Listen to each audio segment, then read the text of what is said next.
Hi hello welcome back. ഇതൊരു കുഞ്ഞു day in my life video ആണ്. ഇത് ഏകദേശം ഒരാഴ്ച പഴക്കമുണ്ട് കേട്ടോ. ഞാൻ കഴിഞ്ഞ ആഴ്ച എടുത്തതാണ്, പെരുന്നാളിന് മുന്നേ എടുത്തതാണ്. എന്തുകൊണ്ടൊക്കെയോ എനിക്കത് എഡിറ്റ് ചെയ്യാൻ പറ്റിയിട്ടില്ല. പിന്നെ ലാസ്റ്റ് കുറച്ച് ഡേയ്സ് ആയിട്ട് ഞാൻ എന്താ പറയുക, എനിക്ക് വലിയൊരു പണി കിട്ടിയേക്കായിരുന്നു. എൻ്റെ തൊണ്ടയ്ക്ക് ഇൻഫെക്ഷൻ ആയിരുന്നു പോലും. ഡോക്ടർ അങ്ങനെയാണ് പറഞ്ഞത്, തൊണ്ടവേദന ആയിരുന്നു. ഞാൻ വിചാരിച്ചു എനിക്ക് പനിയും ജലദോഷം വന്നതാണെന്ന്. പക്ഷേ തൊണ്ടവേദന സാധാരണത്തെ പോലെയല്ല, എനിക്ക് ഉമിനീര് പോലും ഇറക്കാൻ പറ്റാത്ത പോലത്തെ, അയ്യോ എനിക്ക് ആലോചിക്കാൻ വയ്യ, അങ്ങനെയിരുന്നു.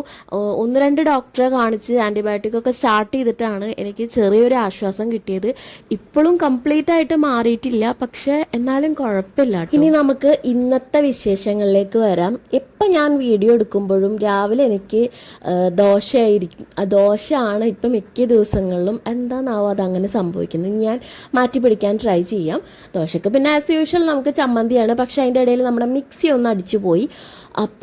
പക്ഷെ ആ കാര്യം എനിക്ക് ഓർമ്മയില്ലാതെയാണ് ഞാൻ ചമ്മന്തിക്ക് വാട്ടിയതൊക്കെ. പിന്നെ അവസാനം ഉമ്മ അത് അമ്മീമേലാണ് അരച്ചെടുത്തത്. പിന്നെ ആദുവിൻ്റെ പ്രഹസനം നിങ്ങൾ കാണാതെ പോകരുത്. ഈ ഒരു പ്രായം കുട്ടികളുള്ള അമ്മമാർക്ക് മനസ്സിലാവും. ഇതിങ്ങനെ കാലം ഒട്ടിയിട്ടിരിക്കും, ഒന്നില്ലെങ്കിൽ നമ്മുടെ ഒക്കത്ത്, അല്ലെങ്കിൽ നമ്മുടെ കാലമ്പിൽ എവിടെയെങ്കിലും ഉണ്ടാവും. തലേ ദിവസം ഞാൻ അരി അരച്ചതാണ്, മിക്സി അടിച്ചു പോയി. പിറ്റേ ദിവസം ഞാനത് കൊണ്ടുപോയി നേരാക്കി. അപ്പം തന്നെ എനിക്ക് കിട്ടി. എന്നിട്ട് വന്നിട്ട് ഞാൻ മാങ്ങ ജ്യൂസ് അടിച്ചതാണ്.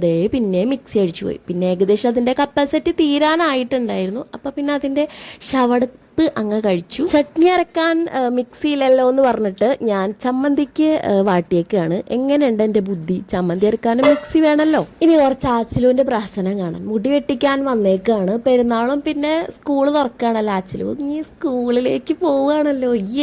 ബാക്കി അങ്കത്തിട്ട് സ്കൂളിൽ എപ്പം മുടിവെട്ട് കഴിഞ്ഞിറങ്ങിയാലും ഞാനൊരു ഫോട്ടോ വീഡിയോ എടുക്കാൻ ശ്രമിക്കാറുണ്ട്. അത് ഇക്കാക്ക് അയച്ചു കൊടുക്കാനാണ്. പക്ഷേ ക്യാമറ ഓണാക്കി കണ്ട അപ്പം എൻ്റെ മോൻ യൂട്ടേൺ. ഇങ്ങനത്തെ യൂട്ടേൺ കുഞ്ഞുങ്ങൾ നിങ്ങളുടെ വീട്ടിലുണ്ടോ? ജസ്റ്റ് ഒന്ന് കമന്റ് ചെയ്യണേ. പിന്നെ വീട്ടിലെത്തിയപ്പോൾ ഇനി ഒരു മാങ്ങ പുളിശ്ശേരി ഉണ്ടാക്കാന്ന് വിചാരിച്ചു. കുറച്ച് മാങ്ങ ഇരുന്നായിരുന്നു. ഞാൻ വീട്ടിലായിരുന്ന സമയത്ത് ഉമ്മ അത് എടുത്തേക്കായിരുന്നു. ഞാൻ വന്നിട്ട് മാമ്പഴ പുളിശ്ശേരി ഉണ്ടാക്കാൻ വേണ്ടിയിട്ട്, എന്നെ കൊണ്ട് ഉണ്ടാക്കണം എന്നല്ല, എനിക്ക് കഴിക്കാൻ വേണ്ടിയിട്ട്.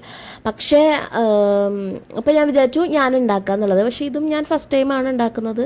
അപ്പോൾ ഞാൻ യൂട്യൂബൊക്കെ നോക്കി ഒന്ന് ട്രൈ ചെയ്ത് നോക്കിയതാണ്. ഔട്ട്കം അടിപൊളിയായിരുന്നു. അതുകൊണ്ട് ഞാൻ റെസിപ്പി പറഞ്ഞുതരാം. ഞാൻ ആരെങ്കിലും ഉണ്ടാക്കാൻ അറിയില്ല എന്ന് പറഞ്ഞിരിക്കുകയാണെങ്കിൽ ജസ്റ്റ് ഒന്ന് ട്രൈ ചെയ്ത് നോക്കി നോക്കുക, അടിപൊളിയാവും. നല്ല അടിപൊളി മാങ്ങ തൊലി കളഞ്ഞെടുത്തിട്ടുണ്ട്. അപ്പോൾ അതൊരു ചട്ടിയിലേക്ക് ഇട്ടിട്ട് അതിൽ മഞ്ഞപ്പൊടി, മുളക് പൊടി, കുറച്ച് ഉപ്പ്, കുറച്ച് പഞ്ചസാര ഇട്ടിട്ട്, പിന്നെ ഞാൻ യൂട്യൂബിൽ നോക്കിയപ്പോൾ ചില ആൾക്കാർ ശർക്കരത്തുണ്ടൊക്കെ ഇടുന്നത് കണ്ടു. ആക്ച്വലി എന്താണ് ഇടുക, പക്ഷേ ഞാൻ പഞ്ചസാരയാണ് ഇട്ടത് കേട്ടോ. അതും കൂടി ഇട്ടിട്ട് കുറച്ച് വെള്ളം ഒഴിച്ചിട്ട് അങ്ങ് തിളപ്പിച്ച് വേവിച്ചെടുക്കുക. തേങ്ങ വെള്ളം കുറച്ചിട്ട് മിക്സിയിൽ അടിച്ചെടുക്കുക. എന്നിട്ട് ഈ മാങ്ങ വേവിച്ചതിലേക്ക് തേങ്ങ ഒഴിക്കുക.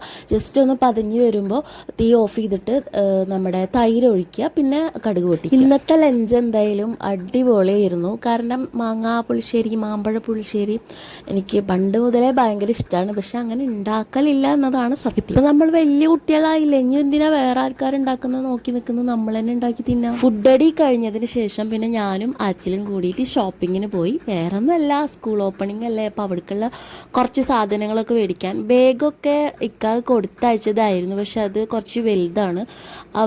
അവനിട്ട് നോക്കിയപ്പോൾ നല്ല വലുതായിരുന്നു. അപ്പോൾ പിന്നെ നമ്മൾ വേറൊരു ബാഗ് മേടിക്കാമെന്ന് വിചാരിച്ചു. ബാഗും വാട്ടർ ബോട്ടിൽ അങ്ങനെ കുറച്ച് ഐറ്റംസൊക്കെ മേടിക്കാൻ വേണ്ടിയിട്ട് കുന്നംകുളം മാർക്കറ്റിൽ ഒന്ന് തെണ്ടി തിരിയാൻ പോയതാണ്. ഇവനെയും കൊണ്ട് ഏത് വഴിക്ക് പോയാലും ഒന്നില്ലെങ്കിൽ ഒരു ചായ കൂടി, അല്ലെങ്കിൽ ഒരു ജ്യൂസ് കൂടി, അല്ലെങ്കിൽ അറ്റ്ലീസ്റ്റ് ഒരു നമ്മുടെ ബോട്ടിൽ ജ്യൂസ് എങ്കിലും മേടിക്കാതെ പോരാറില്ല. കുന്നോളത്തുനിന്ന് വരുന്ന വഴിക്ക് നമ്മുടെ ചോവനൂർ പാടത്തിന്റെ ആ ഭാഗത്തായിട്ട് ഐഫയത്തിനേക്കാൾ മുന്നേ ഉള്ള ഒരു ചെറിയ ഷോപ്പിൽ നിർത്തിയതാണ്. അവിടെ ഇരുന്ന് ചായ കുടിക്കാൻ ഭയങ്കര വൈബായിരുന്നു. പിന്നെ വരുന്ന വഴി ഐഫലും കൂടി കയറി, കാരണം പെരുന്നാളിനുള്ള സാധനങ്ങൾ കൂടി മേടിക്കാനുണ്ടായിരുന്നു. അപ്പൊ ഇന്നത്തെ വീഡിയോ ഇത്രയൊക്കെ തന്നെ ഉള്ളൂ. ഇന്നത്തെ വീഡിയോ ഭയങ്കര ഷോർട്ടായി പോയില്ലേ. സാരമില്ല, അടുത്ത പ്രാവശ്യം പിടിക്കാം നമുക്ക്. അപ്പൊ അതുവരെ